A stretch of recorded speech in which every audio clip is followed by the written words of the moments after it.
gonna have to move my microphone. Sorry. Oh, I forgot to change the thumbnail. Whoops, okay. I'll do that in just a moment. Change it.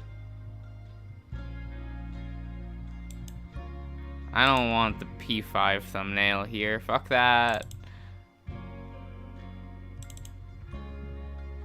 There we go. There we go.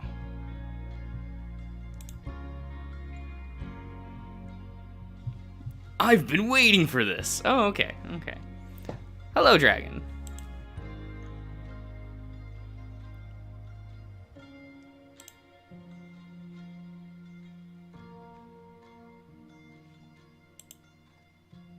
And I will just grab this, go over, and we'll make a tweet, I think. I think I kind of have to. This is probably a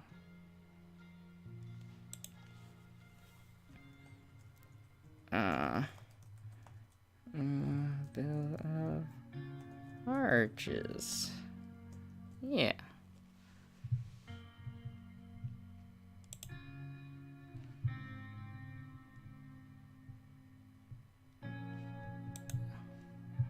Okay. You think the volume could be a tad louder? That's fair.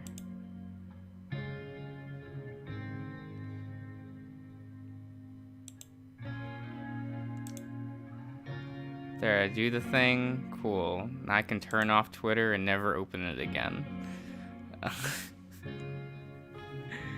Probably. Ah.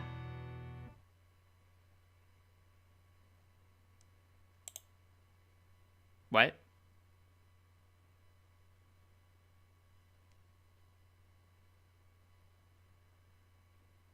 What? I didn't hit load. What is this? They can't touch you. They can't hurt you. Or at least, not in the physical way.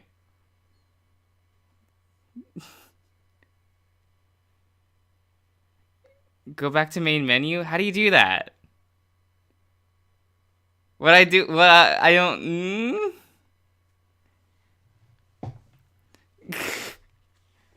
Wait, what did I even click? I don't even know. I just grabbed. Oh no.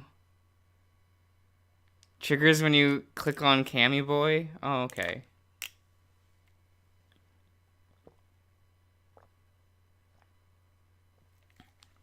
So what? Do I just already fucking up? Look. Look. Isn't this normal for me?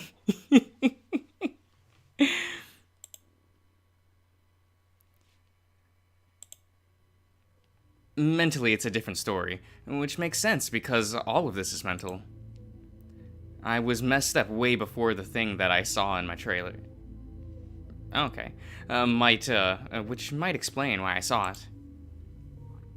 But it was, me continuing to see it, that traumatized me.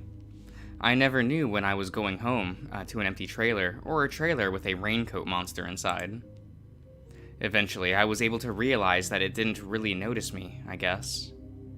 The first time is it definitely wanted, to make its, presence known to me. These days, it just kind of pops up every now and then, and it's really just a cardboard cutout of a spooky monster from a horror movie. Yeah, it's still startling when it's at the foot of your bed at 2 a.m., but you learn to live with it. So, the cardboard raincoat monster with claws became a man who would walk around our kitchen. He was angry, cursing, throwing stuff around, but I was okay with it, with all of it, because he never noticed me. Ah, hello, Maestro. I couldn't say the same about the next thing, though, and that was another flat-faced creature. But this one moved around on all fours, like its elbows and legs, with its elbows and legs at angled like a spider. He would crawl onto my bed, onto my face, and whisper things to me. That's when it really became hard, and things finally broke down after the first time I tried ketamine. For most of my teenage years, I was a weed and opioid kind of guy. Not like heroin or anything, but a pill every now and then to go with the weed so I could really chill. My friend, well, he loved stuff that was a bit more intense, stuff that really made you feel something, or nothing at all, which is what he promised me before I took it. You'll feel nothing but calm. And then, while I was sitting in my friend's living room, a bear broke through the window. He had a ski mask, and he had a gun, and I screamed, and I ran, and I called 911. And, of course, it wasn't real. I was so out of it, actually, that I thought I was watching someone else do all of that. I'm not friends with that guy anymore, but it was a turning point for me. I knew drugs had these hallucinations. Wait, I knew drugs made these hallucinations worse. I knew that the longer I stayed in one place, the more they appeared. And I knew they weren't real. I knew because, why was there a creature with foot-long claws in a raincoat that stood 10 feet tall? Well, I'm going to bet such a thing never existed in that trailer. I'm going to bet nothing like it ever existed at all.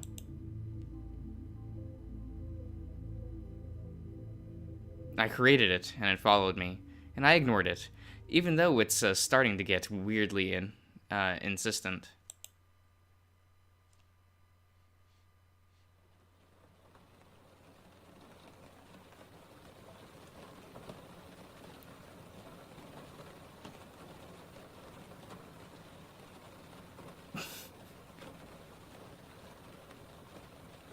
Oh.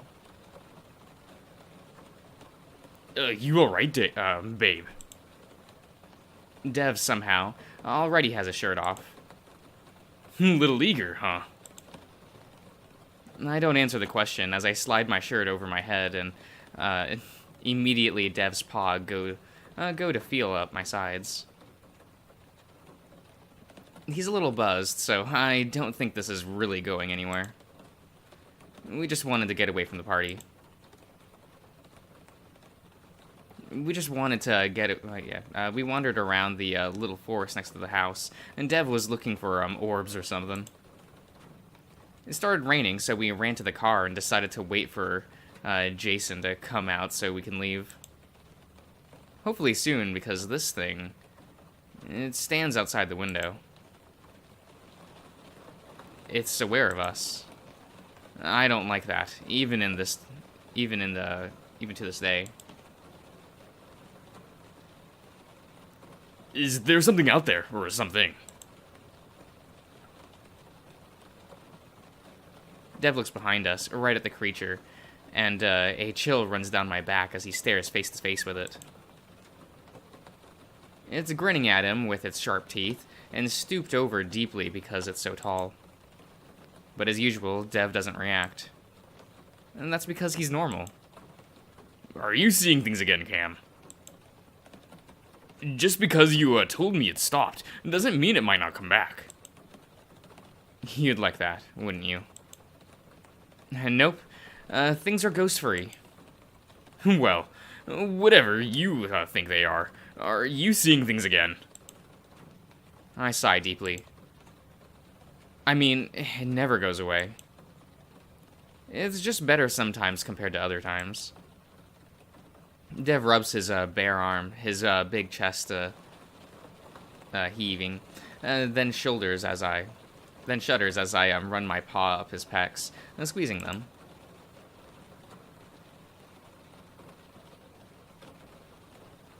I don't want to get you upset, but... I close my eyes, waiting to be upset. He already knew I I don't like him treating me like I'm some psychic. I'm just a stupid kid that sees horrible, useless things. But would you at least tell me if you see something that might be important to me? I blink, thinking, and then realize what, or rather who, he's talking about. Oh, well, yeah, of course I would. It's just that I don't really see people. Just things, and not good things. Dev has gone a bit quiet as I rub down his stomach, playing with the fur as the and the thick layers that come naturally to bears, something that I like. I feel weird doing this while waiting for our friend. I mean, it's our car, but we're both 25 and acting like it just can't wait. We gotta do this before we go home. Usually Dev likes to be intimate like this, where he can just feel me. But he only grunts as I tentatively open his fly. He doesn't stop me, so I keep going. Well, you know I was supposed to visit Echo today, but Larry had some problems or whatever, so now we're at the shitty party, and it's gonna be months before I have a chance again. I shrug, waiting to keep the conversation light. I've seen worse. Parties, I mean. Next time. I'm not bringing Larry. I'm just gonna be me and whoever else wants to go. I nod to him to go on, and Dev sighs in a frustrated way that has his chest expanding against me again. He pulls my paw from his crotch, and he holds me, and just pressing our bodies together.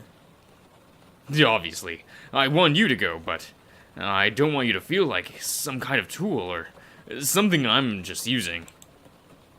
I think it could be a good experience for all of us. And I stare back at him. Didn't, like, 10 people die or something? Well, not that. But how about we change if we see something?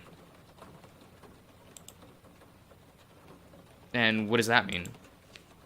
That there's something more. There's somewhere to go after we die. I think hard, trying to choose my words carefully. But how do we know that? Seeing something doesn't really mean anything. I've learned that over time. Just... Dev sighs, and not really annoyed, just tired. Probably having a hard time thinking straight on the alcohol. I just need your help for a few days. I want to know. I need to know where she is. Nowhere. She's dead. So she's nowhere. I'm sorry. I don't want to do this. It's such a bad idea, but this is important for Dev.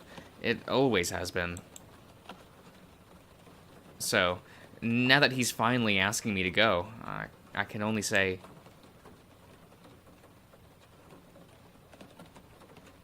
Of course. He grins and lets out a breath, like he's relieved. I had no idea he was this tense about it, though I guess my reaction to previous comments about the town told him I wasn't exactly a fan of going. But I can stand a few days of discomfort if Dev finds his answer, which I really, really hope he does. Thank you. No problem, man. I try not to jump, because just as I thought I said that, for the first time in my life, I see a cardboard box creature move.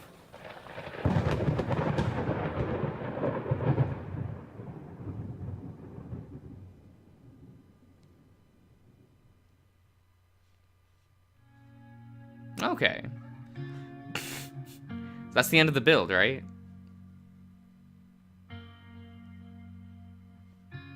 Probably. I don't know. Fox was nowhere in that sentence. Look, I'm tired.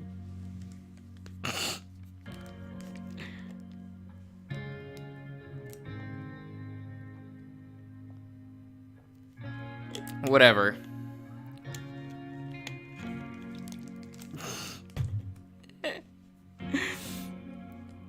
It's fine. It's fine. We'll load.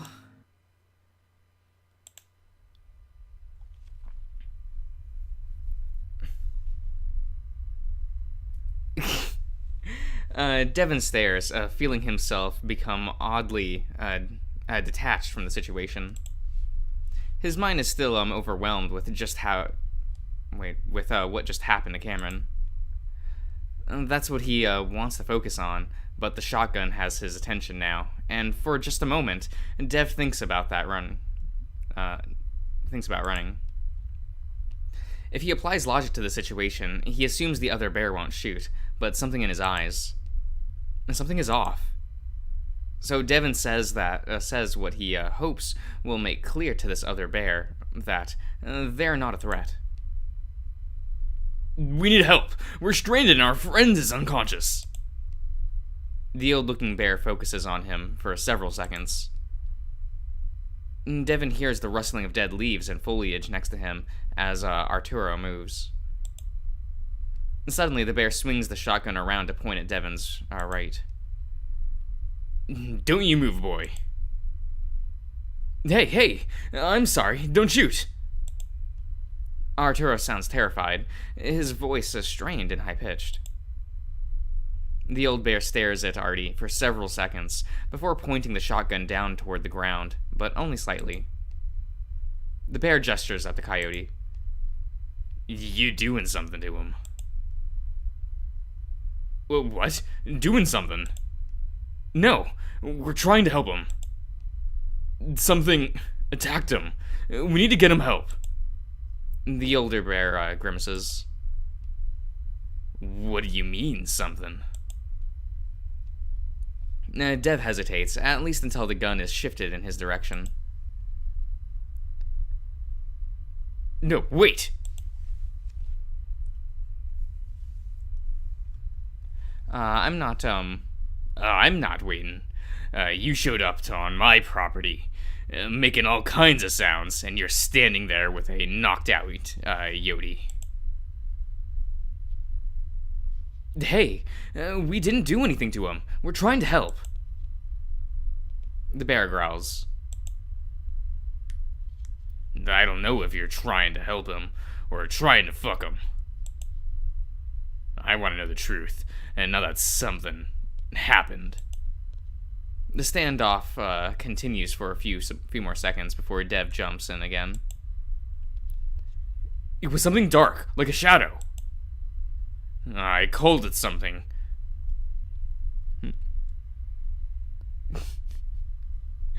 Hello, Cody. I called it something, because I didn't get the chance to see it, but it jumped on him and disappeared. Devin realizes what he's saying as he says it, and half expects to be shot for saying something stupid.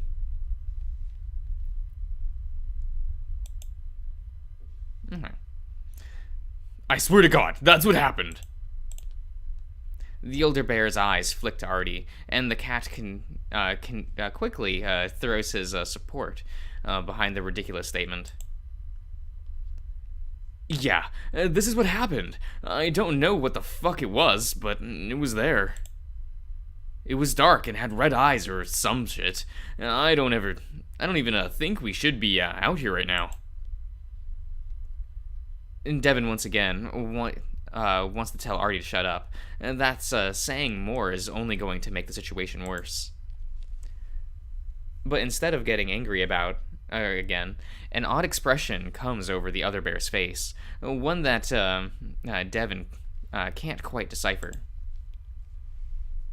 And then he finally speaks, casually bringing the shotgun up to rest over her shoulder. And it jumped on him. The Yodi there.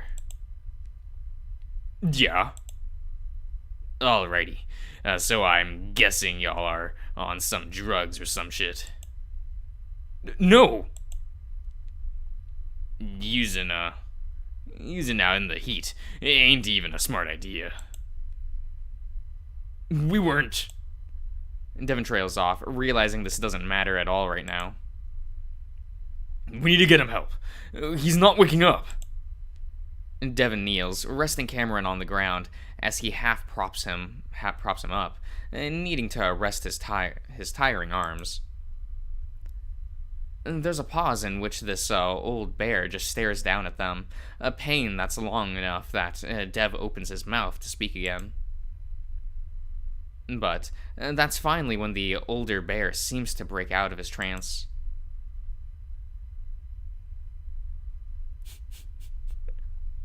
What a lad! What a good boy! Shit, of course. Sorry about the gun and all. It's just that I've always get a bunch of couths on my property every now and then.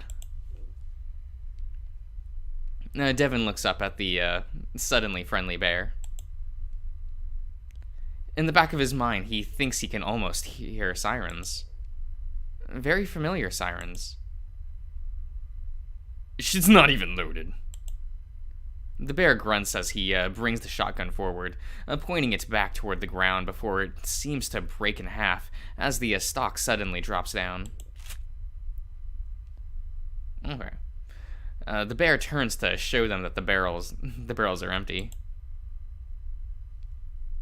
That actually does make Devin feel a little better, even if the gun had been pointed at them just minutes ago.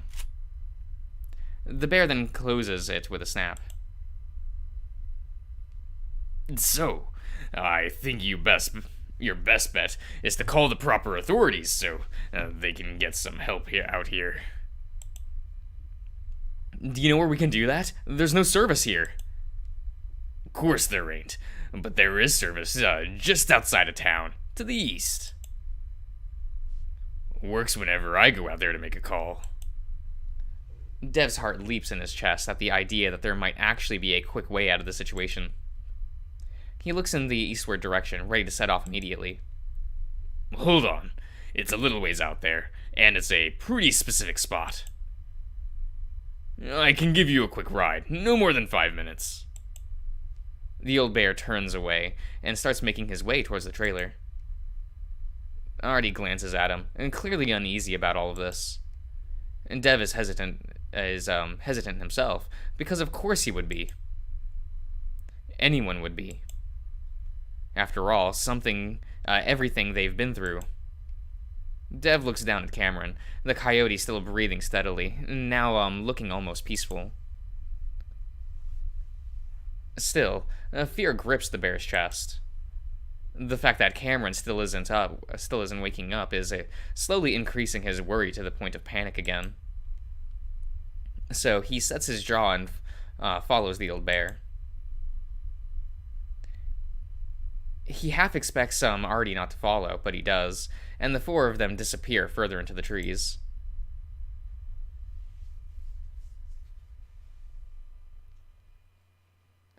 Cameron's agony had seemed as if it might last forever. The feeling of suffocation going on and on. But after an immeasurable amount of time, the fingers over his mouth and nostrils had dissolved into the blackness. So did the voices, diminished into indistinguishable whispers. And now his breath comes slow and steady, but he has to focus on them, to continuously inhale and exhale as so they won't stop. While the experience is terrifying, the laborious nature of it almost ensures that he won't hyperventilate. After a time, the terror fades into a dull, hollow desperation accompanied by spurts of panic each time he remembered he's somewhere he doesn't understand, and that he can't seem to escape it. Then gradually, even that dissolves, and like a dream within a dream, it fades away.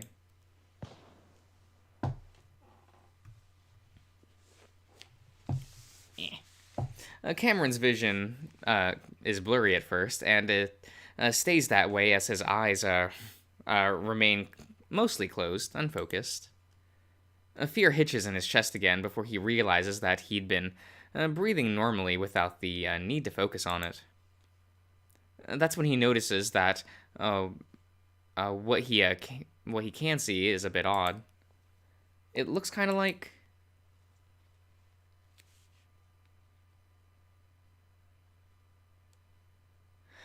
himself. And Cameron stares, still feeling groggy and out of it, trying to make sense of what he sees. It's him, his reflection, but it's hard to understand why that's the case because it feels like he's lying down. At first, the coyote wonders if maybe this is the floor mirror in their bathroom. Floor mirror? Okay. In their bathroom, and that he'd passed out. Still, the angle is wrong, and that just leaves Cameron feeling more confused. The coyote closes his eyes again, trying to remember what happened last. He also begins to wonder why he's lying on something soft instead of the cold tile of the bathroom. Nothing makes sense. So he does the only thing he can think to do at this moment. Dev? He hears something shift around next to him. Cameron tries to clear his throat, but it's bone dry, so he swallows instead. Dev! Shit.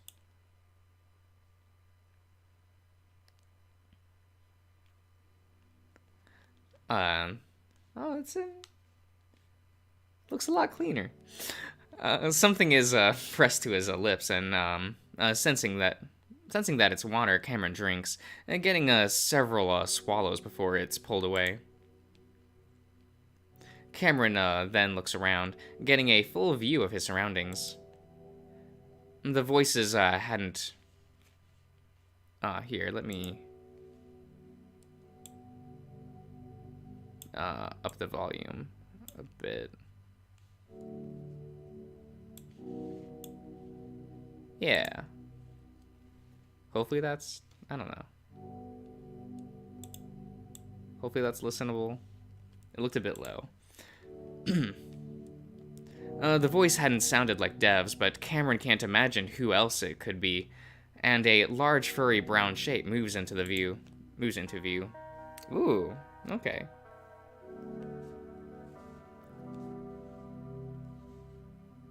He's good. Cameron stares, at first wondering what could have possibly happened to Dev. But then he realizes what a stupid thought that is. This is a different bear altogether. He almost realizes that something is definitely wrong. That either he's still dreaming, or that he's in a situation he can't even begin to understand. He quickly sits up, and the old bear raises up a paw. Hey, it's alright, kid. I'm here to help you. The voice is higher pitched than he would have expected from such a large creature, and the coyote feels like he's heard it before, but he can't place it. Not right now at least. I'm Brian. What about you? Cameron? Cameron responds automatically, even though a smaller voice in the back of his head told him this isn't right. None of this is right. Well, hey there, Cameron. You're probably wondering where the hell you are. While the bear's demeanor is friendly enough, his presence definitely isn't. Again, Cameron desperately tries to remember exactly what happened last, and where exactly he might be. He nods anyway, instinctively trying to keep up the facade that he's fine, and that he doesn't suspect that anything is wrong. Well, it's a funny story, but I heard some shouting outside, and when I went out there, I found you and your friends. You were unconscious, of course. Dev, was he a bear? Cameron looks around hopefully, as if Dev might be there with them. It's only then that he realizes they're in a trailer, and fragments of what happened recently start to come back to him. It leaves him feeling all the more uneasy. Yes, a bear like me. And there was a cat, too. Darty. The memories of the past day and a half come back to the coyote slowly, and when it comes, a feeling of anxiety and dread. Either he's in trouble, or he was in trouble. And somehow this bear is here trying to help him. Well, I didn't get his name. He ran off just as I was getting there. Where's Dev? The bear, I mean. Is he here? Yeah, about that. The bear shifts around on the bed he's sitting on, making the spring squeak. What happened is, after the cat ran off and you were unconscious, your bear friend, Devin, right? He decided to make a run for it, for the highway to get you help. Cameron stays quiet as he tries to absorb that. Oh, okay, so is this the mirror? Okay, so he's just lying on this, right? Is that what I'm trying to understand? Okay. At least he's not like locked up or anything, right? No, he's not handcuffed. There's no leather straps. It's a good time. Cameron stays quiet as he tries to absorb that. The bear's sentence makes them makes sense technically, but at the same time it's confusing. Why would Dev leave him here alone with this bear? Now Cameron remembers that they were on a trip of some kind, a trip to Echo. The voice, the trailer. Cameron starts looking around again, trying to spot a shotgun, because now he's starting to realize who this might be. He comes up short, at a complete loss. What he wants to say is that he wants to see Dev, but if what the bear said is true, then that won't be possible. Does Dev know I'm here? Of course he does. It seemed real worried about you. Said he would have the cat get help, but we're not even sure where he ran off to. Why'd he run? Well... Brian pauses, seeming to think back, and also seemingly hesitates to say something. Cameron tenses up, the feeling of wrongness returning. It's kinda hard to explain, but something spooked him. Recalling the events of the past few days seems to gain momentum, and now he can vaguely remember what happened, just before he ended up here. He was standing in the forest, ears down, hearing that awful static, but what exactly happened after that is still a bit foggy. What was it? Well, it might sound a bit crazy, but I've lived here a good while, and sometimes there's this thing in the trees that comes after me. Thing? What an odd thing to say. But then he remembers something strange right before he lost consciousness. A dark shadow dropped on top of him, before he disappeared into another world, locked in that terrible embrace. A shadow. Although he says it softly, the bear clearly hears him. Cameron swallows hard, still feeling like the situation is very off, even when considering the circumstances. But Brian smiles in a way. That's almost sympathetic. What? Brian's always sympathetic. Come on, Cameron. Did it happen to sound like static? White noise? Cameron looks at the bear carefully before he nods. Yep, I've seen it myself. Some of us can just see things that others can't. Cameron swallows loudly. You see things too? Yeah, always could, and don't know why. Through all the confusion and terror, and of all people, this bear seems to understand what Cameron is going through somehow. It creates in him a sudden sense of kinship with the bear. And then Cameron remembers his phone, quickly pulling it out and holding down the power button.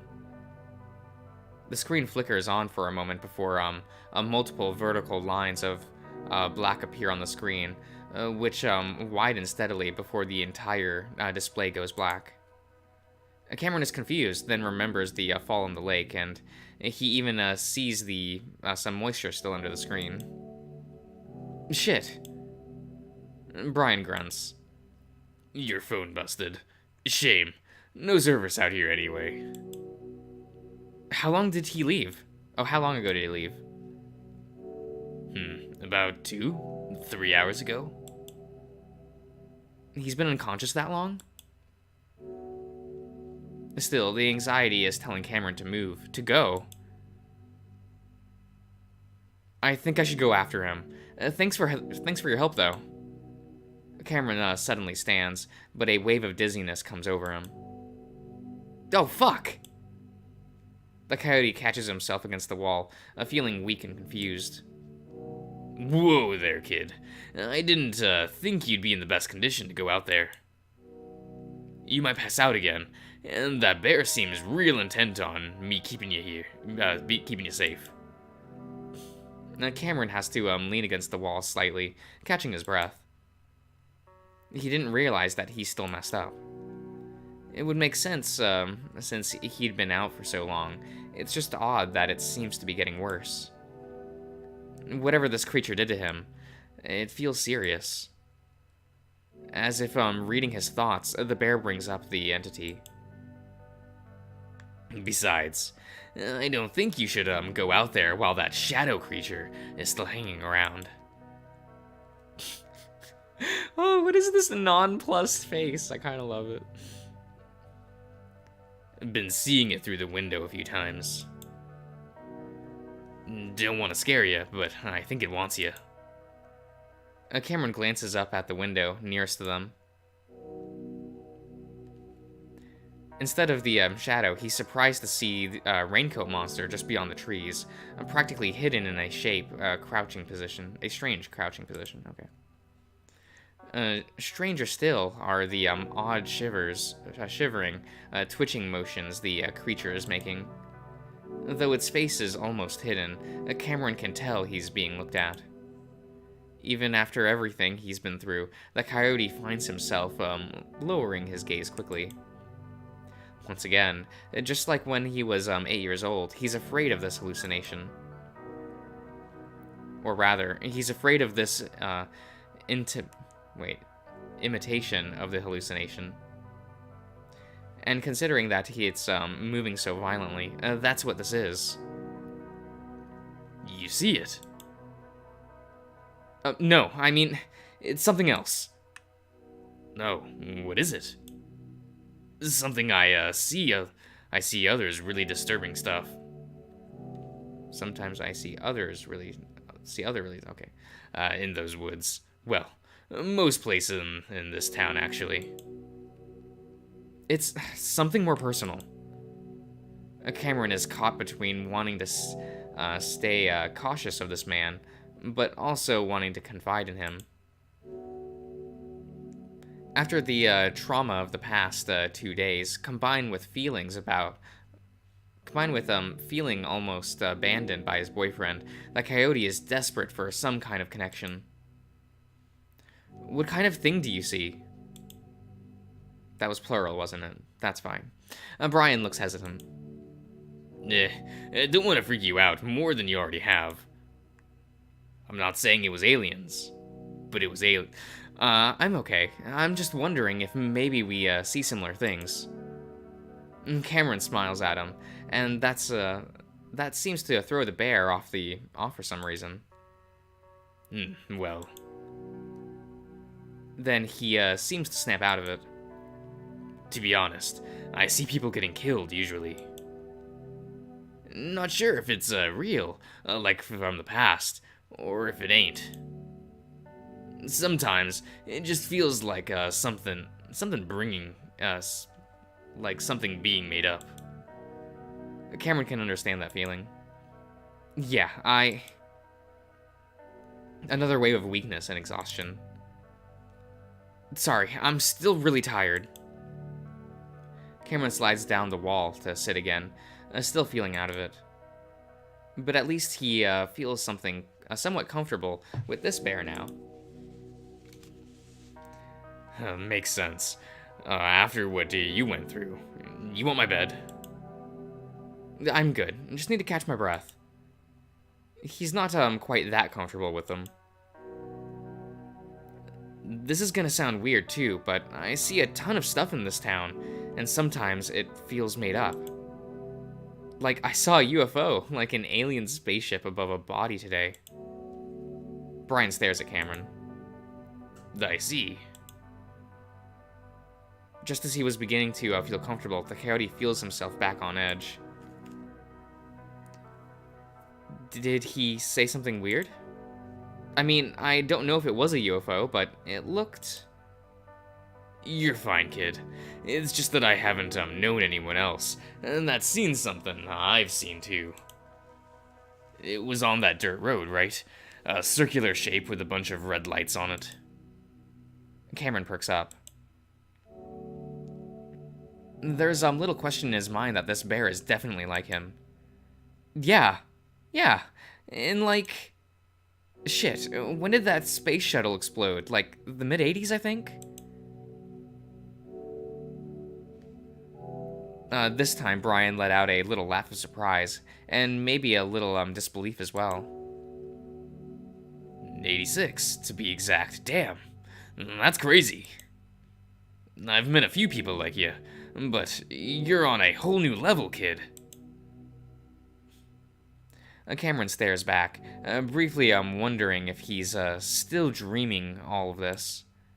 It's almost too jarring trying to understand how he ended up here with this bear, but if it is a dream, it's not the worst one. Can you help me find Devin? Maybe you can take me up to the road, to the highway, and we can catch up with him. The bear leans back, scratching his head. I don't know about that, kid. He took off at a good pace, and I'll bet he's probably already reached the highway by now. Probably in that, a process of alerting and... Probably in the process of alerting the authorities, okay. Cameron twitches the hem of his shirt in his paw, feeling a sickening, growing knot of worry in the pit of his stomach. He just wants to go, to run and find Dev and escape the town with him, but the threat of what's out there is very real, and Cameron does not want to repeat what happened out there in the forest.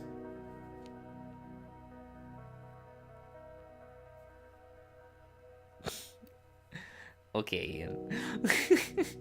And apparently, Dev already escaped without him. It makes sense why he, had to leave him behind, but that doesn't, mean it doesn't hurt.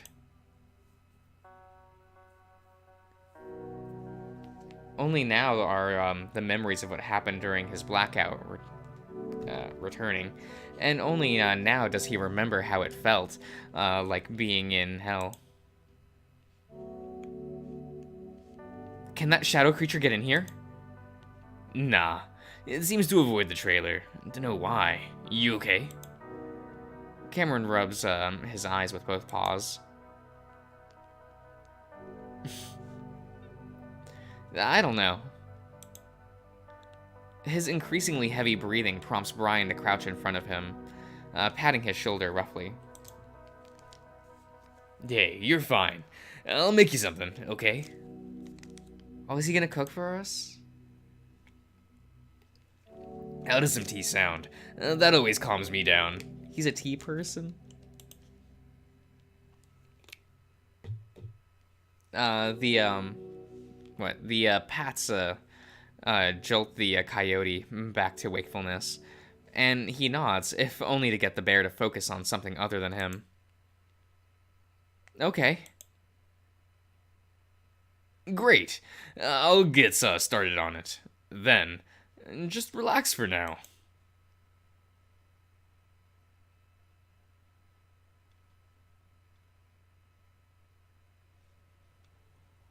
The wind whips violently in Devin's face. It's powerful enough that he can barely breathe. The ominous sound of the sirens were really the only thing that can guarantee he'd be home soon as he as soon as he possibly could. He always took their warning seriously because what they warned of always terrified him. So now, in this haze of pain and horror, he wonders why he didn't heed the warnings. The mile-wide tornadoes that rip across the plains of his home state invoke the primal fear in him that few other things did. He'd felt that fear. He'd felt that fear moments before his world became a red flash of pain. Before he saw Artie crumple lifeless to the ground at the same time, a pop echoed through the air. Before he was made to drink from the plastic bottle of water the other bear had brought out of his trailer. And before before his paws were tightly bound around his head. As Devin briefly comes to in the red and glow of this metal container he's in, to the sound of metal chains and a feeling of cramped heat, he knows he should be doing something. He should be helping someone he deeply cares about. Lupita, Artie, and Cameron. Cameron. His voice is rough, dry, on the verge of breaking. His chest feels as if it's being crushed. Devin sinks back into the darkness, even while his mind roils in terror. Even as the F5 tornado continues to burrow right towards him.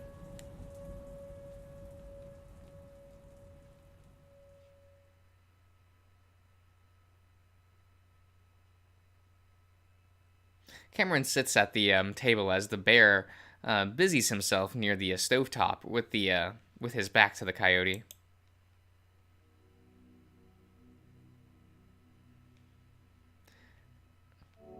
Again, the coyote contemplates leaving, either by asking Brian again or just walking out the door. Another glance towards the window confirms Raincoat Monster is still out there, this time standing high in the trees, perched on the branch, still watching. Cameron quickly looks away again. He feels deep down that if he leaves, another terrible thing is going to happen. While he believes the bear's story about what happened, something about this trailer is extremely uncomfortable. What makes you think that? Making him even more anxious. He thinks that must have something to do with his upbringing. The long, narrow space feeling familiar in the worst of ways. It's like suddenly falling ill. And being reminded of all the awful things one has when they're especially sick. Meanwhile, Brian is chattering on about how chamomile is particularly effective when it comes to anxiety, and Cameron vaguely wonders why he's moving around so much if he's just making tea. Mostly, though, Cameron is trying to think clearly, get his thoughts to line up clearly. Through the fog, he still feels clouding his brain. It's making him extremely tired, and a couple of times the coyote is convinced that he's still dreaming. It's almost like he's high again, but without any of the positives of being high. His anxiety is calming down, though, despite the worry that whatever was in the forest might have done some kind of damage to his brain. He focuses his thoughts on Devin, trying to think clearly. Would the bear really leave him alone like this? He could have at least left a message to let him know that this is what he wanted, that Cameron is safe in the situation. But Cameron also knows that wouldn't have been all that practical. If Devin was really in a hurry, which he definitely would have been, he would have left him behind if he knew it was for the best, and if he knew the situation was safe. There isn't really a way he could have left a message anyhow, except for maybe a text, but with no phone and no service. If this Brian guy really wants to help him, though, he should have gone to the highway instead. He has to have a car, right? It's not like he can just survive out here in an old trailer. Cameron fixes his face into a pleasant smile, knowing that it seems to set the old bear at ease whenever he did. Do you have a car? Brian seemingly absorbed in what he's doing, glances back. Well, I kind of share a truck with another guy in town. He happens to be out of town with the truck right now. Of course he would be, right? Oh, okay. Brian smiles at him again.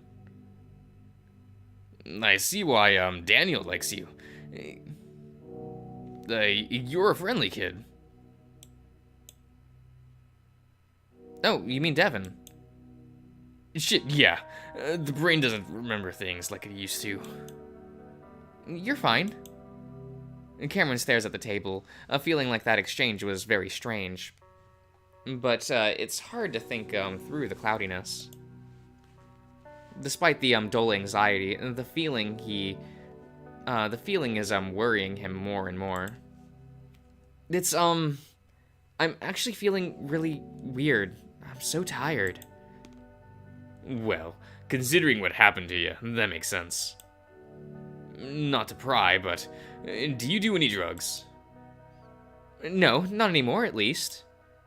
I mean, I had some weed like hours ago, but that should have worn off by now. Brian shrugs. People always say weed ain't a big deal, but it's probably what fucked me up the most back when I tried it. Cameron listens to the sound of liquid being poured into a cup. Yeah, I don't think I like it. But I shouldn't still be high, right? You shouldn't, but after my first time smoking, I felt high for fucking years after. Even when I wasn't touching the stuff. Cameron feels a prickle of worry underneath the haze. Years? Yep, it's what's it called? Depersonalization? Made me feel like my own paws were my own, and everything looked all weird and distorted. Like a filter was in front of my eyes. Cameron vaguely recalls some of his own friends describing the exact same thing, even when their trip was supposed to be over. He'd experienced it himself when he was under the influence of various having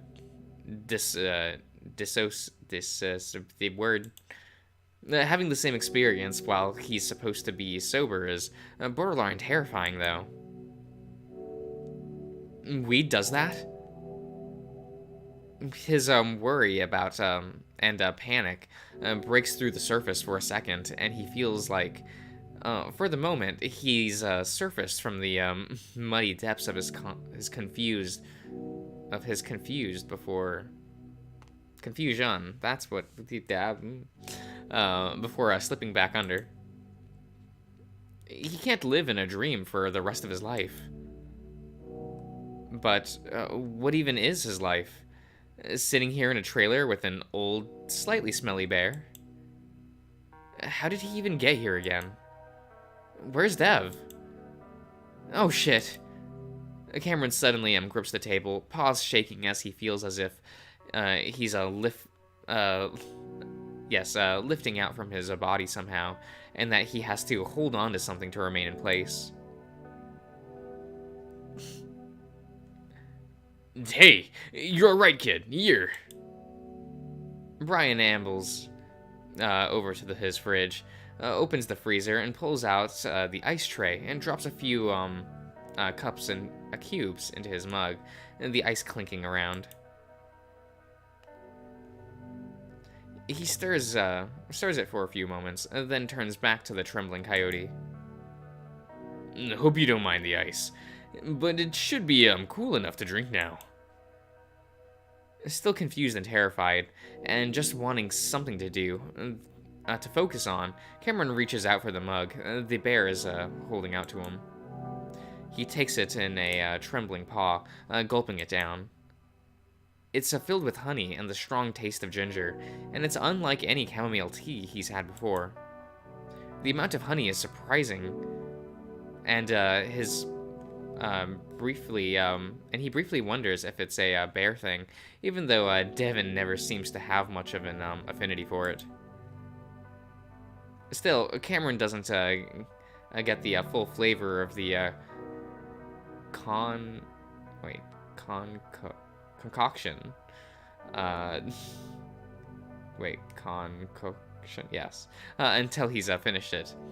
And as he exhales, an odd, nutty taste leaves his, mixed with what Cameron can only describe as dirt, lingers on the back of his tongue.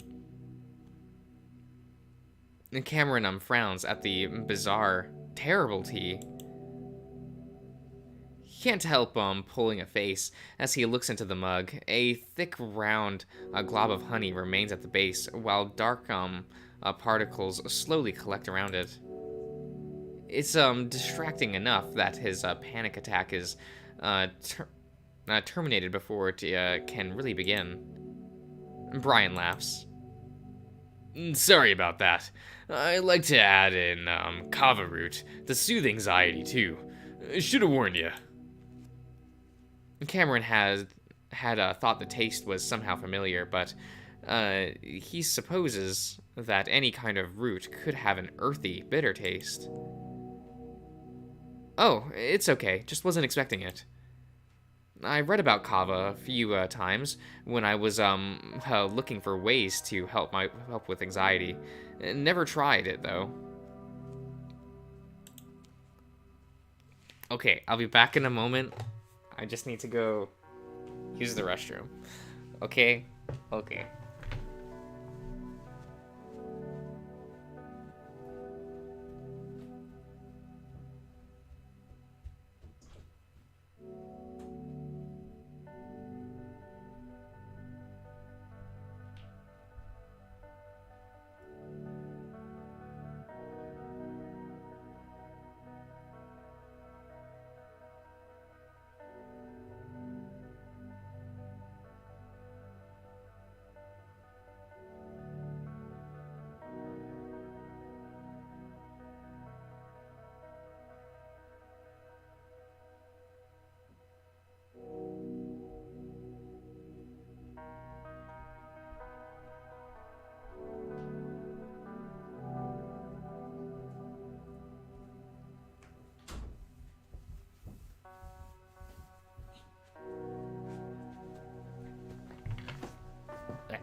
Josh, bring us with you. No. No.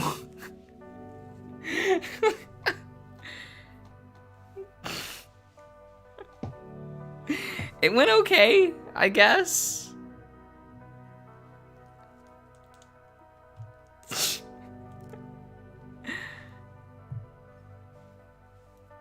I mean, I don't know.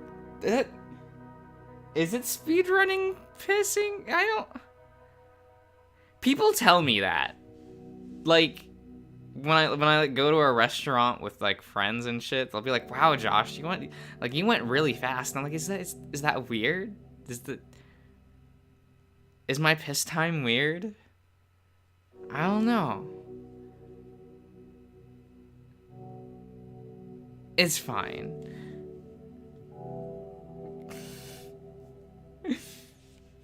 Well, it's, get ready for it to change your life. It got me off my, chill pill meds.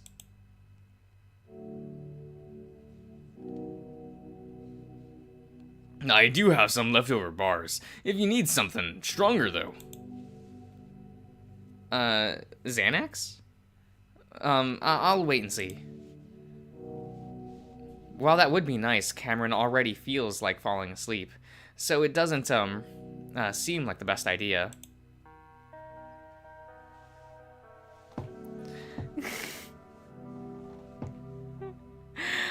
Cody. Cody, you can't say that.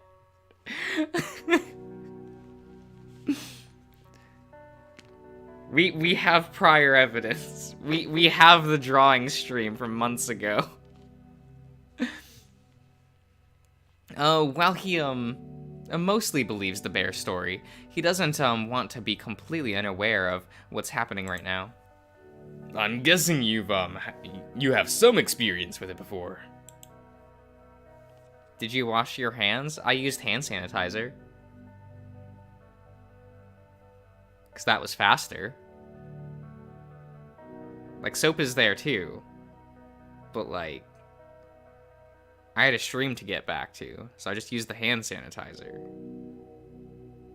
It's fine.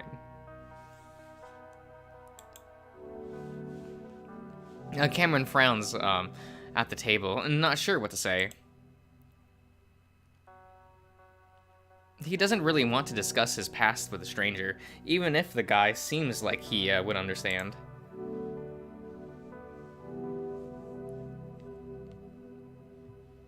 Brian puts his paws up, like he's showing that he's unarmed. I always find a cut when I use hand sanitizer. Yo, same. Well, there wasn't one this time, because the previous cuts on my hand have kind of like,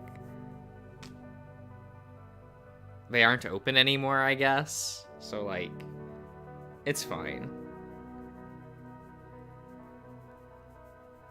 But like anytime I record, after recording like with Darian, because of how I play with his cat, I always get like a bunch of scratches on my hand because I just like, I don't know, I just grab the cat's entire face with my hand and then it starts like writhing around. So it constantly like scratches up my hand, but it's fun, so I don't mind. Hey, I don't judge, kid.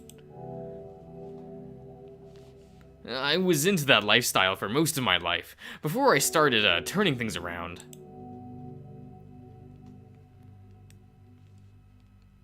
Well, Cameron is still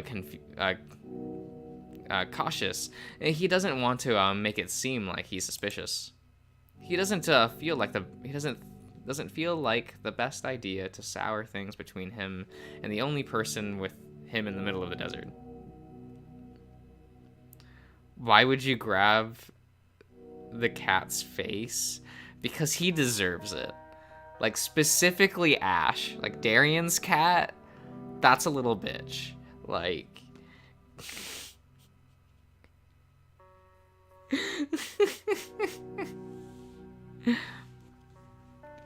Look, Ian, that cat secretly likes being bullied. Because he always comes back for more. Like... You'll like mess with him like that, he'll like hiss at you and walk away, and then like after a minute come back and you're just like, huh, okay.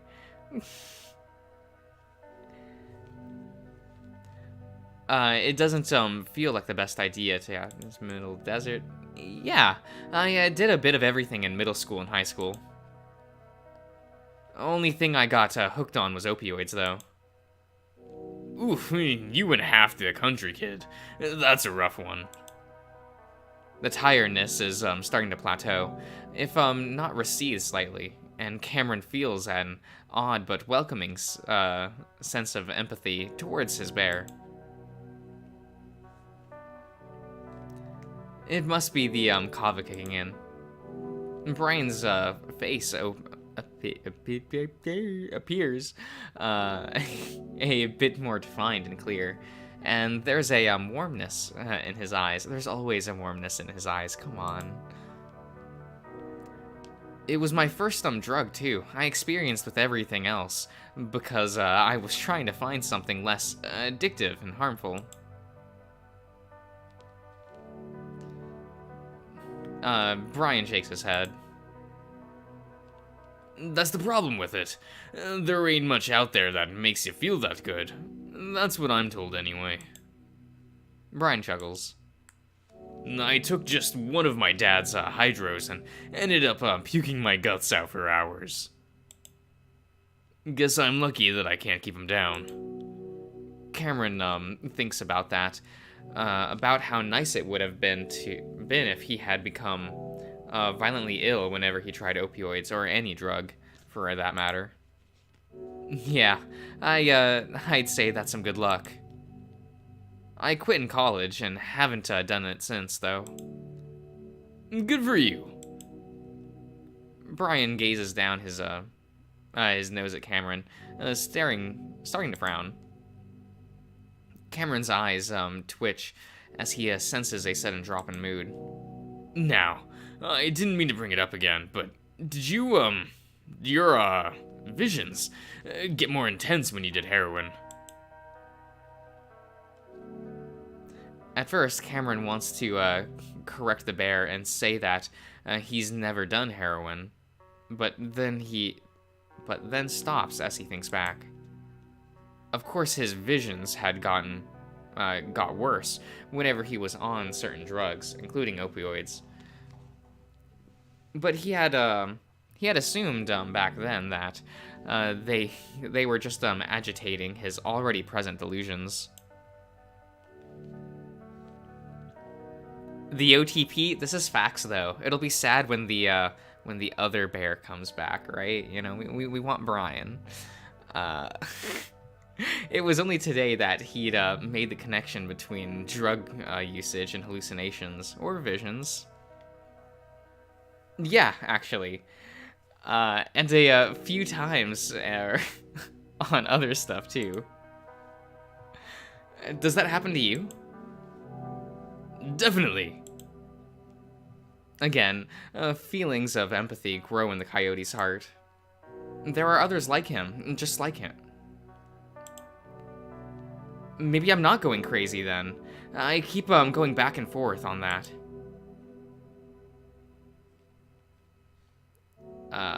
Brian chuckles a bit. Well, not normal crazy anyway, right? Say. Brian looks carefully at Cameron again, and the coyote is almost distracted by the glow that seems to emanate from the bear's eyes. Oddly enough, the intensely vivid and defined fur seems to be rippling, as if blowing in the wind, even though they're inside. Is this kava? You ever tried something more trippy, like acid or shrooms? Cameron shifts uncomfortably at the last word. Yeah, both. Acid was fine, but nothing weird happened. Shrooms just kind of fucked me up, and I saw all kinds of things. That's too bad.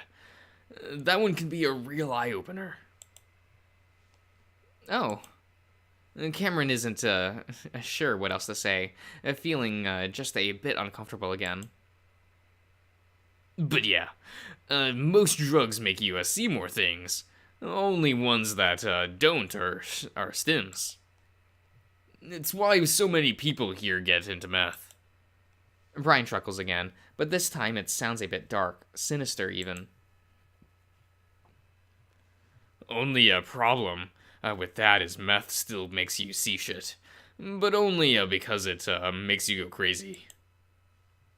Arches and half circles. Yeah.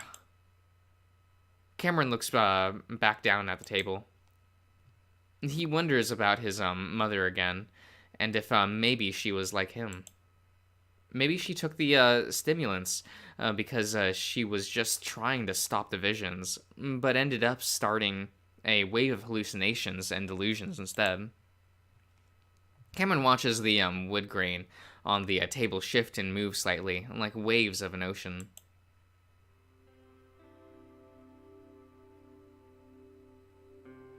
And then it hits him. It hits him hard.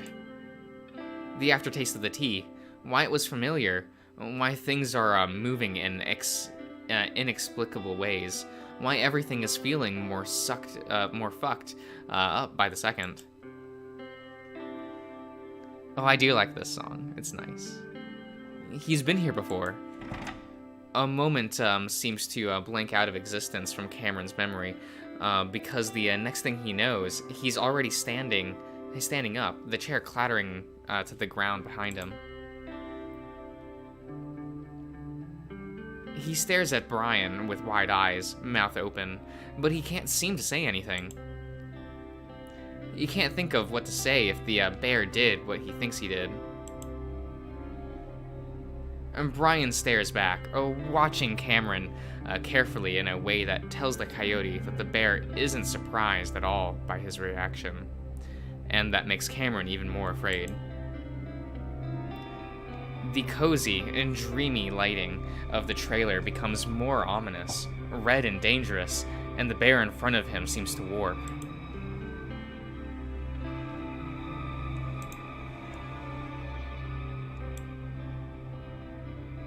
Into a demon.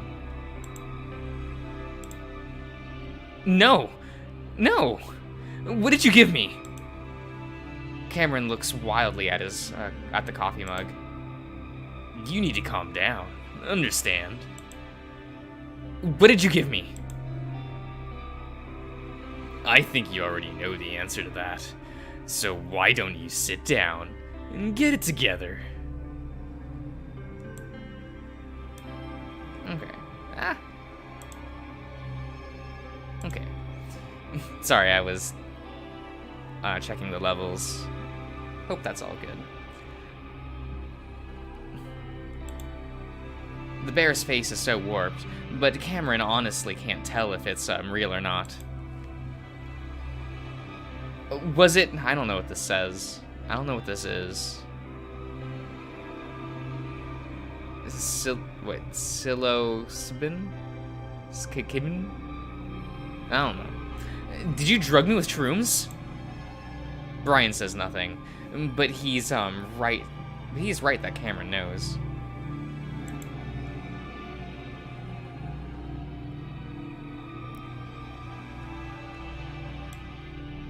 Okay. This is a good face, though. I do like this. He could never forget this feeling. Oh my god, why?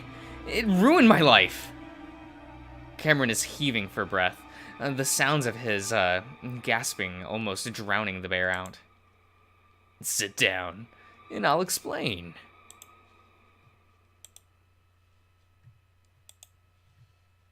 But Cameron has no intention of sitting down. The sensation and visuals are just as bad as the last time, if not worse, and he's only at the beginning. The fear and panic reach the dizzying level, and Cameron is running around the table for the door. Then he's on his back, his chest, spine, and the back of his head aching. Ooh. Brian is on top of him, and Cameron is on his back. He can see the coffee mug shatter as on the ground a few feet away. Cameron struggles, wheezing for breath. Let me go! I can't breathe! Brian responds by squeezing his arms tighter, leaning more weight onto Cameron's torso. Stop! I'm sorry! He doesn't even know what he's apologizing for, just hoping that maybe it'll get the bear to stop. And I thought you were cute when you were smiling. That statement, for whatever reason, is the scariest part of what's happening right now. He starts to scream for the only person he thinks of right now. Devin, help me! Shut the fuck up. Brian sounds legitimately disgusted as he pulls himself off of Cameron. The coyote prepares to scream again, but sees Brian's foot lash out and kick him in the side, sending him up against the base of the counter. Then, leaning over him with both of his giant paws on the edge of the counter, he starts kicking Cameron over and over. Cameron yelps and wheezes. The blow is hard enough that he's worried the bear is definitely going to break something if he hasn't already. He thrashes and rolls, trying to escape. Then one kick catches him particularly hard at the base of his sternum, and he violently curls up. A loud, frog-like croaking sound escapes his throat. Brian pauses as the sounds continue emanating from Cameron's mouth. Cameron can hear the bear breathing heavily on him as Brian watches him. Brian watches his agonized writhing, almost like he's fascinated by it. After nearly a minute, the terrible noises turn back to gasp with gasps, yeah, which then turn into sobs as Cameron stays curled up on his side, one arm around his midsection while the other is pressed over his eyes. Brian doesn't move, just watching as Cameron cries on the floor. At first, Cameron thinks it might be better to just keep his eyes closed and try to disappear into the darkness. Maybe wake up again, and in a new place this time. Anywhere seems better than here, but that's when odd, slightly curved, glowing gold lines begin expanding and shrinking behind his eyelids, and Cameron whines at the terrible reminder of what's going to happen. He's going to trip, and it's going to be terrible. Cameron pulls his paw away from his eyes, and finds that what he sees isn't much better.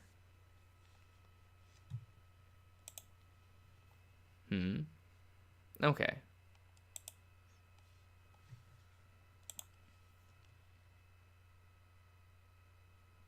Oh, that's fine. Okay. The huge bear is crouched in front of him, his fur now a writhing, pulsating mass as a pulsating thing that almost seems like another living creature covering the bear. Now listen good, because what you do next might decide if I let you go or not. This is a dream. It has to be a dream. How can a man be so... everything that's happened, not just in this trailer, but in this whole town. It has to be a dream, a hallucination, a trick. This can't be happening. I need you to talk to some folks I used to know. If you're really one of those psychics, if you can fix my problems, I just might let you out of this town.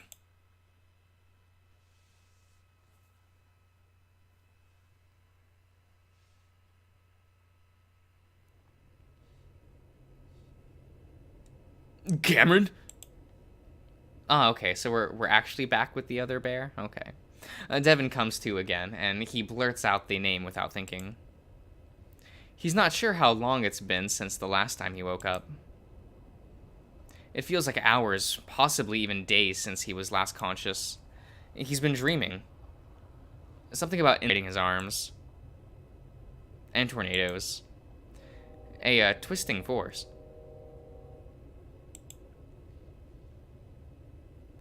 He realizes then that his arms are what brought him back to the waking world. Okay.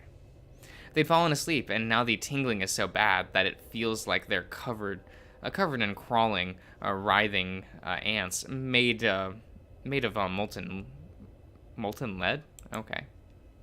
The bear grunts in discomfort and tries to bring them down from over his head, but he isn't able to. They come up short, and he hears a rattling sound close to his ears, which twitch at the loudness. Chains?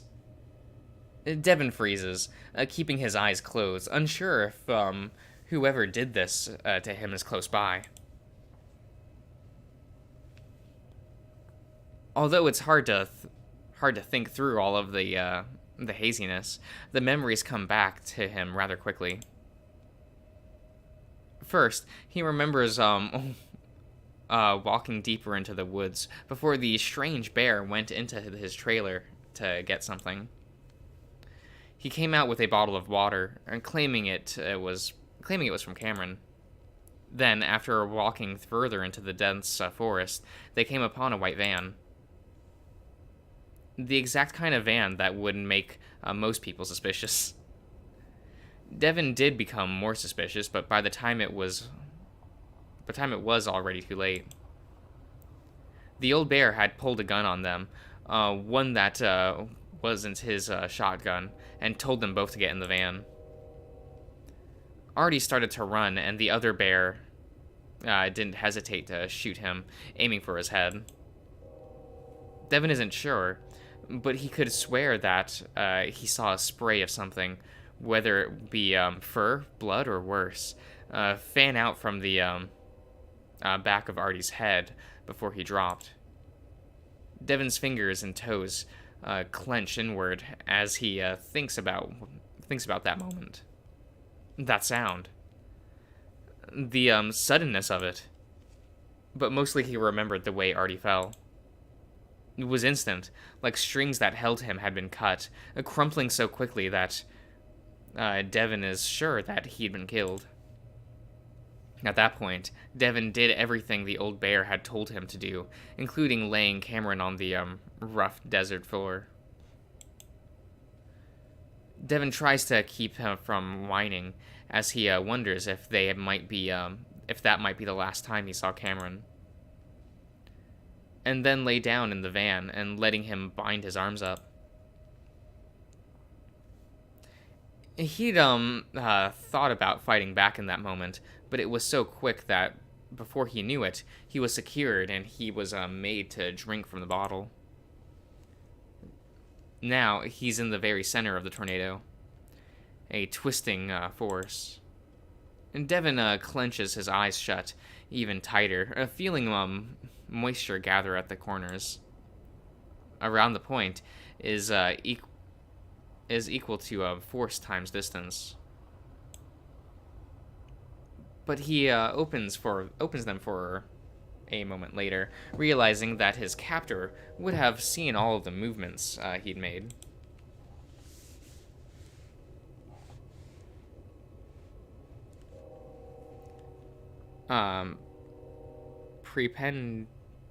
Perpendicular, yes, to force. He's alone in the van. His eyes sting, and the bear realizes that he's sweating heavily. This metallic box he's stuck in is hot, almost overwhelmingly stifling. He worries for a moment that he's slept through the night, and now it's sunrise and he's about to cook to death in the van. But after gauging the light, he decides it's still sunset, just a few hours after what had happened. After Artie had been killed. Shit! Devin squeezed his eyes shut again, feeling tears leak out and into the moist fur of his cheeks.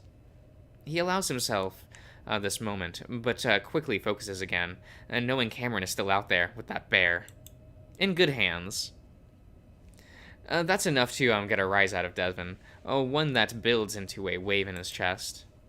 A combination of adrenaline and terror, and mostly fury.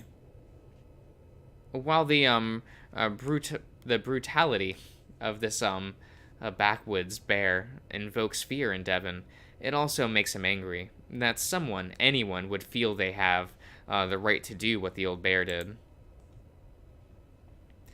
He opens his eyes again and takes in his surroundings.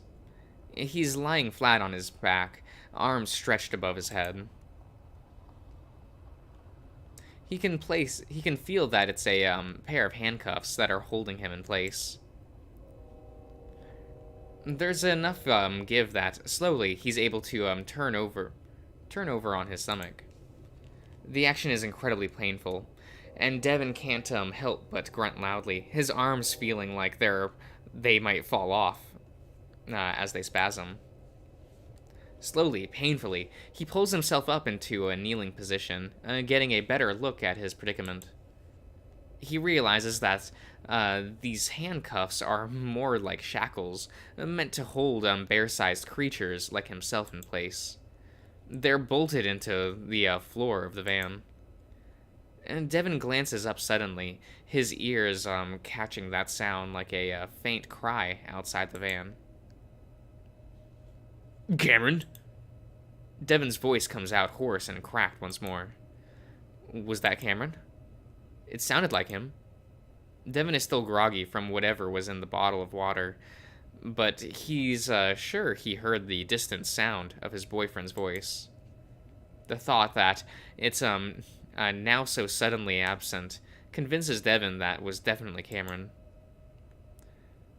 He strains to listen for several more seconds, but can't hear anything. He looks down at the heavy chain linking the metal cuffs around his wrists. Unbreakable. Still, he finds himself foolishly yanking at the shackles, hoping there's some kind of give in the slightest rusted chain or bolt. Shit! Tears fill Devin's eyes, the feeling of falling forever returning. He'd felt this way only a few times before. The first time being while he was running home after he had found Lupina's body. The last time being when he saw Arturo getting shot. And now, knowing that his boyfriend could be at the mercy of this bear, whose intentions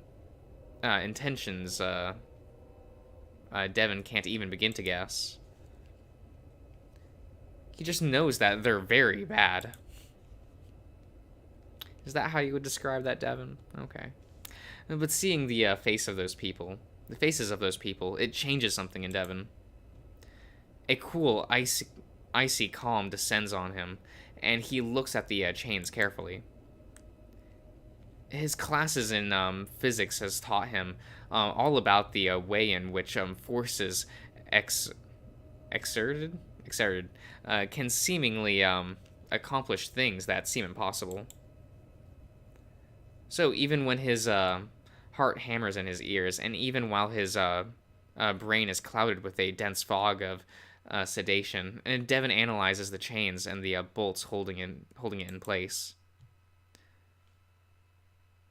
Wait, Turk? Torque?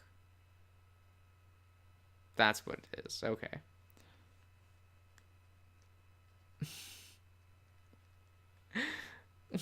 Oh, okay. To be continued. All right.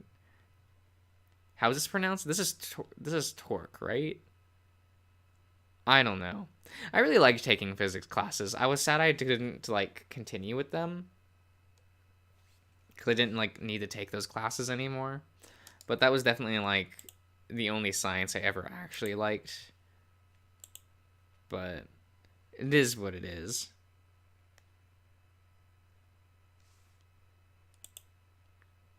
Oh, thingy. Okay. Oh.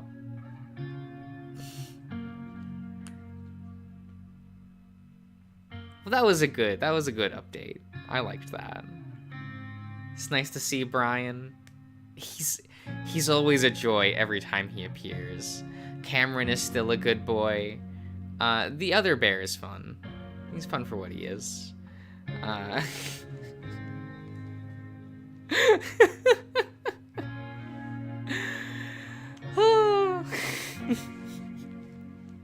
Okay. Oh, that was an hour and a half. All right. Brian tier ranking. What? There are only 2 Brians, though. I don't know.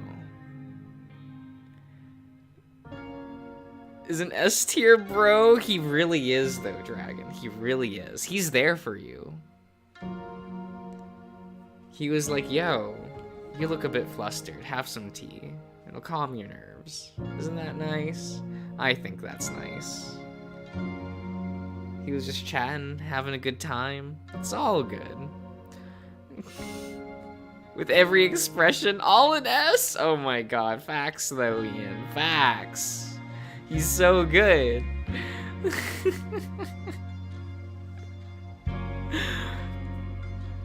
Oh, that's funny. That's really funny.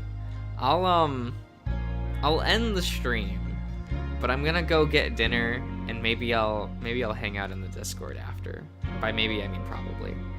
So I see you around if you decide to pop in.